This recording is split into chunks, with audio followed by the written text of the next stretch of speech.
Buongiorno e bentrovati al consueto appuntamento con gli approfondimenti di A voi la linea. Sono state presentate oggi due importanti opere per la città di Udine, il collegamento della ciclovia con Pasian di Prato e l'approvazione definitiva per la realizzazione della nuova piattaforma di Udine Mercati dal valore di 5 milioni di euro. Vediamo.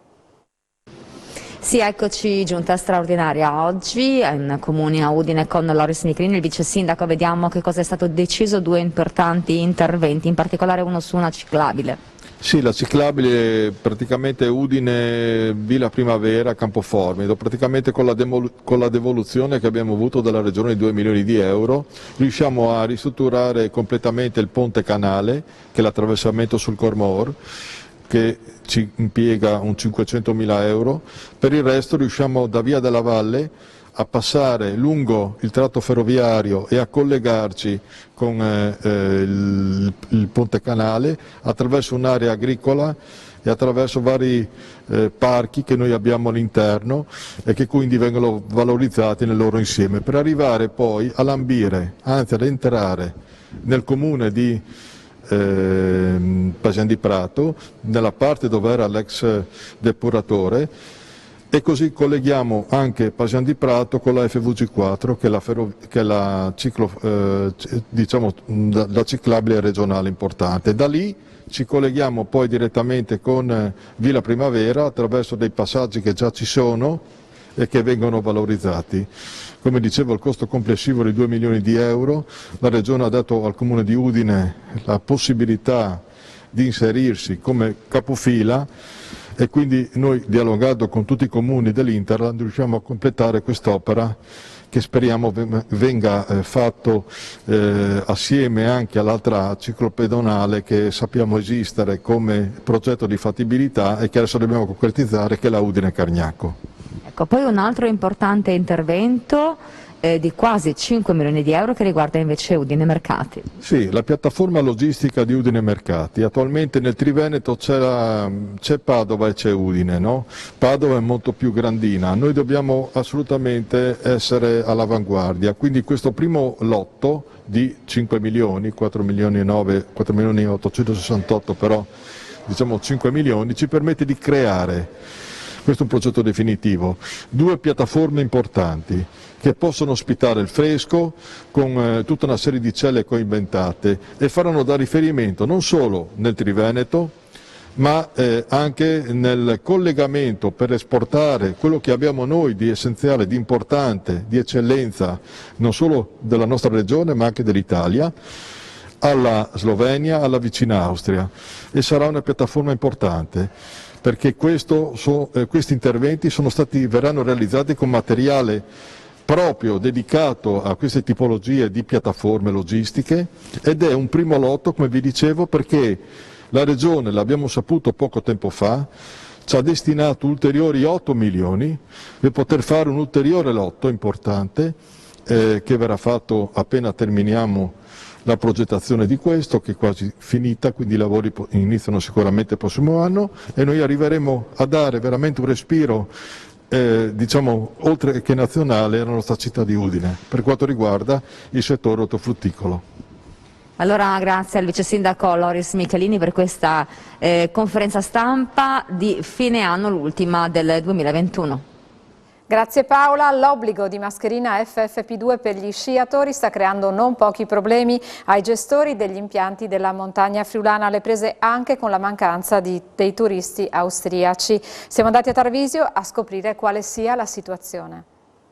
Con Alessandro Spalliviero, responsabile del polo di Tarvisio, vediamo come stanno andando gli accessi per chi vuole divertirsi sulla neve in sicurezza. Sì, in sicurezza, hai detto giusto, sorprendentemente bene oggi perché abbiamo veramente una grossa affluenza, stiamo controllando tutti con una grossa mano delle forze di polizia e dei carabinieri sulle piste e anche davanti alle casse. Bene, direi che sono contento, soprattutto perché non registriamo casi di positività, nel senso che chi arriva, sta venendo a sciare, è tutto vaccinato, tutto munito di Green Pass di vario tipo. Ecco, bisogna mettere la mascherina FP2 per sciare. Ecco, quello è l'unico problemino, nel senso che hanno fatto la legge da un giorno, la normativa da un giorno all'altro, e questo soprattutto con gli stranieri li ha trovati impreparati. Abbiamo predisposto un po' in tutti i noleggi, nei bar qua vicino, la vendita, c'è qualche protesta perché da parte degli stranieri, e noi stiamo controllando in maniera abbastanza tassativa. Ecco, lo staff, le persone in pista, insomma anche chi presta soccorso è all'opera in tutta la giornata. Che percentuale di stranieri c'è e da dove arriva?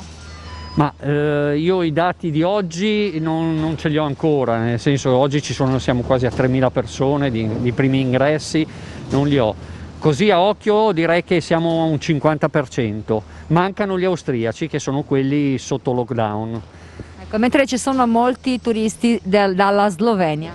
Sì, ci sono molti turisti dalla Slovenia, la Slovenia è bloccata, sono bloccati anche loro. La Slovenia, per loro sciare è lo sci, la montagna è lo sport nazionale, per cui si sono riversati su Kranjska Gora. Kranjska Gora mi dicono che sia straffollata, e di questo ne beneficiamo, ma ne abbiamo sempre beneficiato, insomma le nostre piste Kranjska Gora le ha sempre vendute, gli alberghi di Kranjska Gora hanno sempre venduto le nostre piste con il loro albergo, insomma, per cui...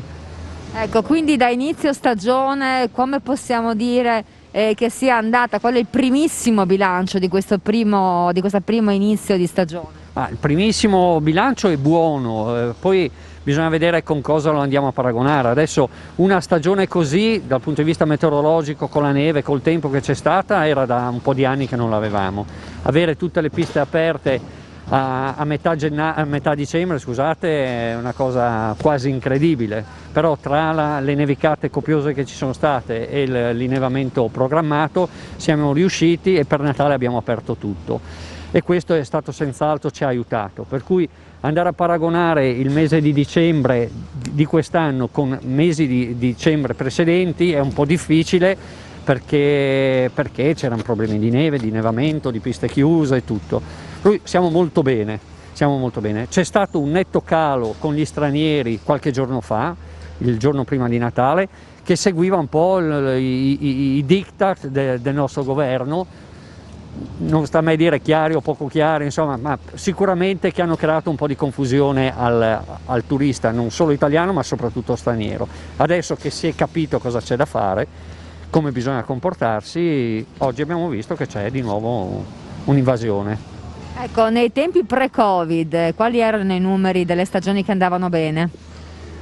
Nei tempi pre-Covid, noi abbiamo avuto una gran stagione il 2019-2020, però è stata una stagione che è partita tardi, diciamo con i primi dell'anno, e poi è stato molto buono i 3 mesi invernali di gennaio, febbraio e marzo. Prima ci sono sempre, ma diciamo che un dicembre così era veramente anni che adesso io sotto mano... Quasi un pre-Covid, via. Quasi, no, sicuramente un pre-Covid, ma dovuto al meteo, dovuto alla tanta neve, al bello, alle belle giornate, alle temperature anche giuste, sicuramente un pre-Covid.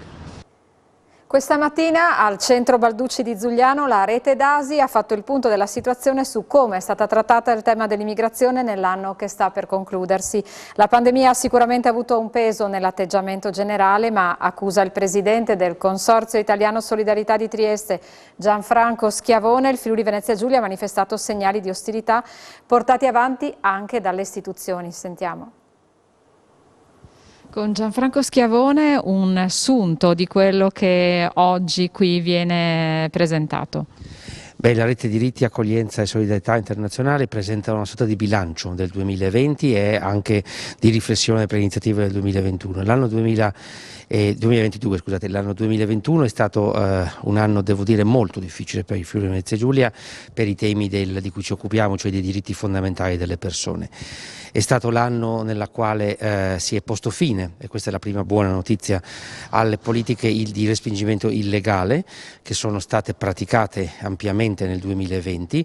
Oggi lo stesso governo riconosce essere stata una pagina di illegalità che purtroppo però in Friuli Venezia Giulia è stata molto praticata e sostenuta dalla politica. Quindi una vicenda molto oscura per questa regione sulla quale va fatta ancora piena chiarezza. Il secondo aspetto riguarda il sistema di accoglienza. Il sistema di accoglienza è stato rinnovato in Italia, i decreti sicurezza sono stati superati, si è tornato a un impianto normativo che privilegia l'accoglienza diffusa, ma in Friuli Venezia Giulia non è successo assolutamente nulla. Il Friuli è una regione immobile sostanzialmente, nella quale non nascono programmi di accoglienza, nella quale continua a esserci un clima estremamente pesante e direi violento nei confronti appunto dell'accoglienza, di coloro che la fanno e di criminalizzazione anche, come tra l'altro verso coloro che assistono i rifugiati e i migranti, come tra l'altro evidenziato anche il famoso caso dei 2 coniugi anziani di Trieste le cui accuse sono state archiviate. Insomma, e poi abbiamo la vicenda del CPR di Gradisca di Sonzo, noto come il peggiore d'Italia, anche qui il più violento, il più chiuso, dove ci sono già state 3 morti, tutte in circostanze assolutamente sospette. Insomma, devo dire che questa regione si presenta quello che abbiamo purtroppo dovuto dire già altre volte, cioè come una regione molto violenta, dove c'è un crollo proprio della cultura, della solidarietà e un crollo della cultura dei diritti umani. La popolazione deve prenderne consapevolezza e deve reagire per tornare a essere un territorio maggiormente civile. Alla luce di tutte queste novità, che insomma ci sono delle aperture, speriamo che le cose migliorino, come può operare la rete DASI? La rete DASI ha operato in maniera molto intensa nel 2021, appunto, e anche grazie al suo impegno le riammissioni illegali sono terminate. Ricordo lo sciopero della fame che ha coinvolto oltre 500 persone tra gennaio e aprile 2021, la manifestazione a Udine del settembre del 2020 e poi tutte le iniziative che nel corso dell'anno sono state fatte, che sono di raccolta di informazioni, di denuncia, di stesura di rapporti, ma anche di promozione di eventi positivi. Nel 2022 sicuramente continueremo sulla stessa linea e probabilmente accentueremo la nostra attenzione verso appunto il centro per i rimpatri di Gradisca, questo buco nero per l'appunto di cui nessuno si vuole occupare. Con Pierluigi Di Piazza un anno difficile questo, soprattutto per quanto riguarda l'accoglienza. Qua in Friuli si sente particolarmente la violenza, proprio qua in Friuli. Lei conferma, c'è questa percezione? Ma c'è questa mentalità di avversione verso ogni diversità, perché quello che è successo anche sul decreto Zan in Senato è un segno di violenza anche quell'applauso così da curva, da stadio, insomma, umiliante per chi vive situazioni in cui si sente messo da parte. Ecco, uno potrà dire una legge da riscrivere, va bene, ma è da riscrivere però in modo serio, se è da riscrivere si fa, però non si lascia passare tanto tempo.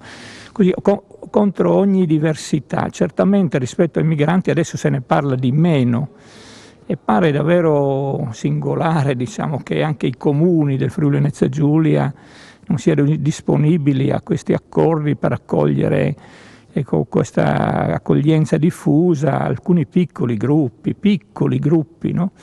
Che, come dire, non per farli scomparire nella loro piccolezza, ma che non darebbero neanche una visibilità tale da suscitare contrasto e aiuterebbero poco a poco a una maggiore disponibilità, accoglienza. Pare che sia fermo tutto. Breve pausa pubblicitaria, ci ritroviamo subito dopo per la seconda parte di A voi la linea. Eccoci nuovamente assieme, apriamo la seconda parte di A voi la linea con un collegamento da Udine in via Chisimaio, dove è in atto una protesta degli abitanti della zona e dove c'è per noi la nostra Paola Treppo che ci racconta le ultime. A te la linea, Paola. Sì, eccoci, siamo in via Aderna, una zona di Udine dove una tantina di famiglie sono state invitate, è stato comunicato loro che devono lasciare le loro abitazioni, sono dei condominiater, li state vedendo in questo momento, perché le strutture saranno demolite per lasciare posto poi a nuove costruzioni. Ecco, siamo con Ennio, una delle persone che è iniziata interessata da questo progetto, la sua abitazione che sarà demolita. Cosa sta succedendo? Cosa chiedete? Niente, si chiede solo di non buttarle, di non demolire e rimanere qui. Io non so perché vogliono demolirla, per demolire qui e per tornare a fare, no? Praticamente hanno detto che fanno un cubo di 73 appartamenti, no? Qui adesso sono 12-24, no? Ecco, siete un'ottantina le famiglie? Come? Siete in 80 come famiglie? Sì, circa, più o meno. Ecco, la previsione è di demolire questi edifici in più lotti e c'è anche il problema dell'acquisto poi nuovo dei mobili, perché ovviamente è anche della destinazione temporanea in altri alloggi. Sì, la proposta è stata di essere comunque spostati in alloggi ATER, fra virgolette, provvisori, per rientrare a lavori ultimati. Il problema di smontare dei mobili, rimontarli, per rismontarli e per non trovare lo spazio per mettere questi immobili, obbligherà molte persone di noi a dover cambiare i mobili. E quei soldi io dove li vado a prendere, scusatemi, io sono un monoreddito e sto vivendo in una casa ATER a affitto basso, perché non posso permettermi né di comprare una casa né tantomeno di comprare un appartamento.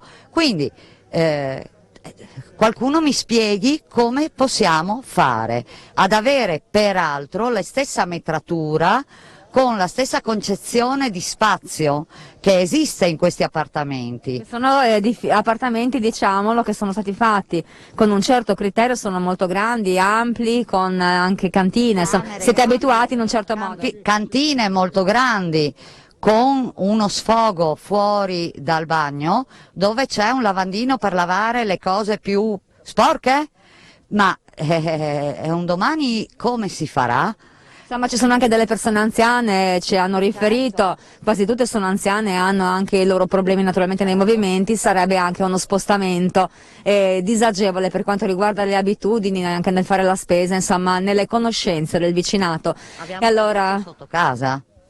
Abbiamo un negozio sotto casa, non voglio fare pubblicità al negozio, ma insomma, qui abbiamo tutti i servizi che ci servono. Ecco, questo che abbiamo il documento dell'ATER che comunica appunto quali sono le palazzine che saranno demolite, che sono indicate con una X e anche con la freccetta rossa, sono diversi gli immobili, poi naturalmente sarà nostra cura anche sentire l'ATER per capire insomma come venire incontro a queste persone che stanno per essere di fatto trasferite. Allora da qui è tutto, ti restituisco la linea.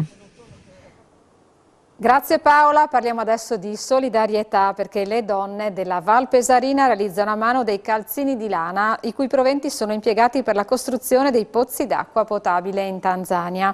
Un'iniziativa che nasce 5 anni fa e ce la racconta una volontaria, Nives Baldaconi, intervistata sempre da Paola Treppo. Questa iniziativa particolare quando è nata e quali sono i suoi obiettivi? Allora, mi pare che sia nata circa 5 anni fa e il titolo originale è L'aga di Andrea. L'aga di Andrea è un giovane che appunto ancora giovane, troppo giovane, è mancato e il suo sogno era quello di rendersi utile per i paesi dell'Africa, per aiutarli in qualche modo, ma la malattia lo ha avuto il sopravvento. L'iniziativa appunto è nata per poter far continuare a vivere Andrea, ma non solo lui, e quindi attraverso il lavoro delle donne della montagna in particolar modo i calzini fatti a mano, rigorosamente fatti a mano, e poi attraverso questi calzini, i calzini regalati, donati al gruppo che si interessa, no, di portare avanti questa iniziativa, vengono esposti e venduti. Con il ricavato si costruiscono i pozzi d'acqua in Africa. Il primo pozzo costruito nell'isola di Pemba è stato proprio intitolato ad Andrea. Io ho avuto la fortuna, l'occasione di andare in Tanzania col dottor Agostinis, che è il promotore di questa iniziativa, e ho visto il pozzo d'acqua intitolato ad Andrea, e dove 1700 bambini che frequentano la scuola di questo villaggio possono bere e utilizzare l'acqua potabile, e non solo loro, ma gli abitanti del villaggio, diciamo, limitrofo, e per loro la vita è cambiata. L'acqua porta la vita. Si sono costruiti poi altri 2 pozzi nell'isola di Pemba, e quest'anno invece verrà costruito un pozzo in Benin con la collaborazione degli amici di Udine. Il calzino della solidarietà non porta solo l'acqua in Africa, ma è diventato il motivo che muove la solidarietà, che muove le mani di queste donne molto anziane anche fino a 95, 98, 102 anni, confezionano questi calzini e li mettono a disposizione. Il loro motivo di vita è potersi rendere utile, e questo, e il calzino diventa non solo calzino che permette alla gente dell'Africa di vivere con l'acqua, ma per le donne avere un motivo che le rende ancora importanti, che le rende ancora utili. Diventare anziani, isolati, ammalati, in un momento storico così particolare, così difficile, ha fatto la differenza, fa la differenza per queste donne, perché loro sanno già come impegnare il loro tempo, e le loro mani si muovono sapendo che il loro lavoro sarà utile per gente che non conoscono. Infatti c'è un filo di lana, no? Un filo rosso di lana che attraversa i paesi della Carnia fino ad arrivare a un mondo che non conoscono, che non hanno mai visto, che non vedranno mai. Ma con il loro lavoro e con il loro cuore, grande, un cuore troppo grande, questi paesi verranno raggiunti, e la vita per questi abitanti continuerà, ma in un modo, diciamo, degno, in un modo qualitativamente accettabile. Noi forse non ci rendiamo conto del valore dell'acqua, e la Stracin, no? I Virgin, per fare la doccia 100 litri d'acqua, non ci accorgiamo. Loro invece, se non hanno l'acqua, muoiono. In Togo c'è un villaggio che si chiama Kowe, che vuol dire Valle della Morte. Valle della Morte perché non c'è l'acqua, perché devono continuare a perforare questa terra arsa, arida, che ti fa morire. Se non c'è qualcuno che con un cuore, con una mano, con le mani che realizzano delle opere d'arte, li raggiunge con il loro impegno. A voi la linea termina qui, io vi ringrazio per averci seguito e vi auguro un buon pomeriggio.